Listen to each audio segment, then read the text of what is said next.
Environmental and social management plan के निफाज पर 2 रोज़ा सलाह साजी का प्रोग्राम मुनक़िद हुआ। प्रोग्राम में प्रोजेक्ट डायरेक्टर क्लिक मैडम आयशा हमीद और deputy project director Tabrez Sadiq मरी और दीगर ने शिरकत की।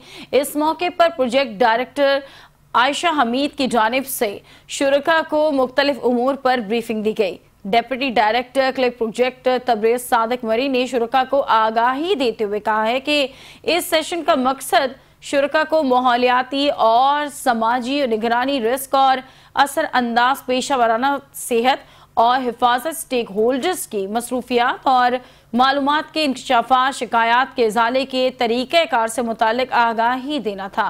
प्रोजेक्ट डायरेक्टर आयशा हमीद ने इस मौके पर यह कहा कि क्लिक एक ऐसा इदारा है जो आवाम की सहूलत के लिए हर मुमकिन इक़दामात कर रहा है।